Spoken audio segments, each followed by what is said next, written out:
Story. The stars beneath my bedroom. There's a place, under the house, beyond the graveyard of broken down lawnmowers where light couldn't enter. The black hole, I called it. I feared this place. He'd gone in, I was sure of it. On my hands and knees, I searched, hoping as I crawled over the abandoned TV tables and bicycles too rusted for further adventures, that I'd find him. He'd be happy and dirty, sniffing about the place. He'd gone in many times. I thought nothing of it, other than I'm glad it's not me in there. That little tunnel under my bedroom struck fear into my soul.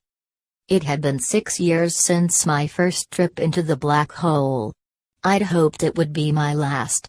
Monsters lurked in there. I'd encountered 8-legged ones that left my skin itchy and red. But it was the ones I hadn't encountered, the ones you read about in books, that I feared more. So no, I never followed Rocky in. He was tough. I didn't worry much. I'd yell his name and within seconds he'd be at the back door, smiling. My big, brown mongrel bull terrier. He always came back. That morning in June, Mom talked with Dad. They spoke quietly and away from my brother Marcus and I. It was difficult to understand much of what they were saying. Only, old Rock is on his last legs. I'd never heard that expression before. I didn't like it. I stood at the back door, and called his name. He didn't come. The sun shone, but the cold chill of the winter breeze took its warmth. The backyard felt empty, and not only because my dog wasn't there. It may sound crazy, but the coldness in the air felt to me like it was stealing its spirit. I called again. He didn't come. The black hole, it had taken Rocky. I jumped the steps, almost tripping as I landed. Ducking the cobwebs, I headed under, on my hands and knees, towards the black hole. I stopped at its entry. Kneeling, like in prayer, I stared into the place I feared the most, picturing what I may find. I mumbled a few words, asking something out there to keep Rocky and I safe. Then I started to crawl in.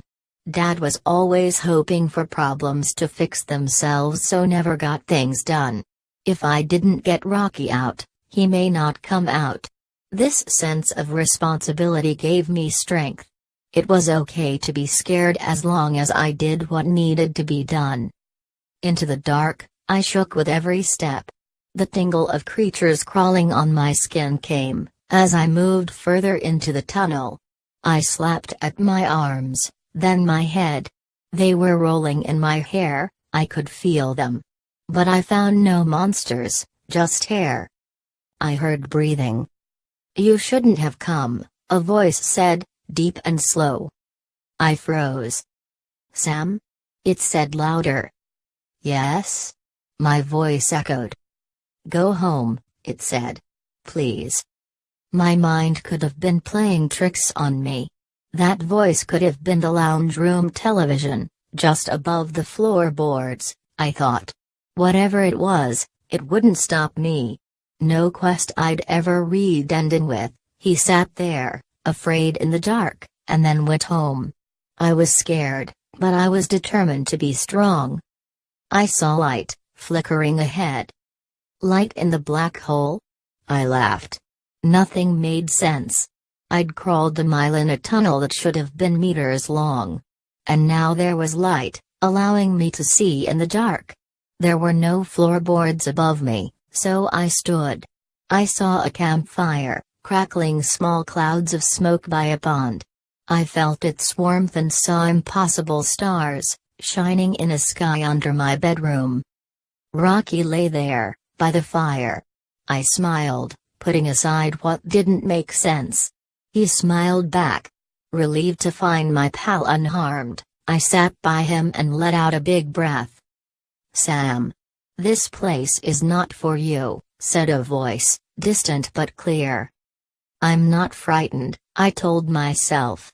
"These things, even the ones that bite me, can't stop me from taking Rocky home." "Where are you?" I asked, then wondered if I wanted to know.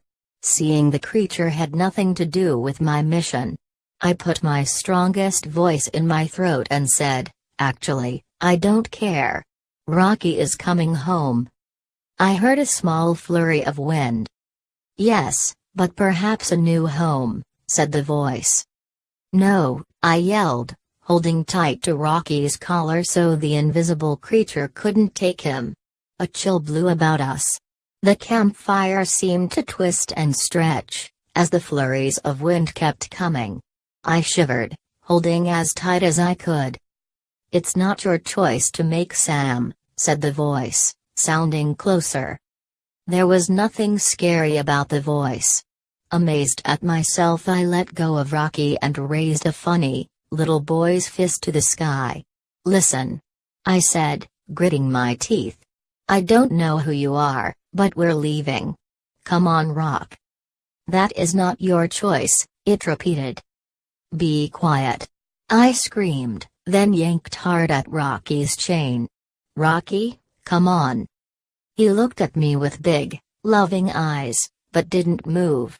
Instead he lowered his head and stared at the fire. It danced with the wind. "Rocky?" It came from across the pond. A shadow, gliding across the surface, with shining, silver eyes. It was the shape of a cat.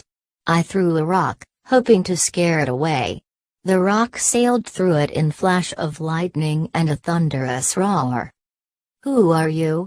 I asked again, my heart pounding in my chest. "A ferryman," said the creature, with what I could see now, were coins for eyes. "But you may call me Silas." Slow and stiff, I stood, fearful once more. It ran through me, like adrenaline. This creature was the cold I feared. The winter taking the joy from my backyard. It laughed. "No, Sam, I'm a guide for creatures who need to travel," Silas said, answering me as if I had spoken. It floated, just by the water's edge, high above the ground. It lit the world, those eyes. Then I was in my backyard, with Dad talking by the fence with Jackie, our neighbor.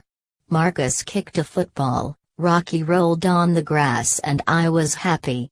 The winter breeze comes, and I am cold and lonely. Back, by the campfire, it started to rain. "There's no monster of the cold, Sam. You're speaking of perspective. You can choose how you handle change," Silas said, with the compassionate voice of a dear friend. "Rocky is a creature of unshakable love, protecting you as you wish to protect him, but he is tired and ready for the beyond. Allow him to choose, that is love, and all the understanding you need." Silas's coin eyes fell from the sky. Then he was gone. I stood there for a while, thinking, crying, whilst thinking. The campfire still shone bright. "Okay," I whispered. "I'll try." Rocky moved closer, sniffing at my feet. I sat again, letting him put his head on my lap, and together we watched the campfire. After minutes, I grew the courage and said, "I'll be okay, boy. You don't need to protect me. Just wherever you go, know I love you." And I kissed his head. The fire got small, but danced in the rain and wind that no longer felt so cold.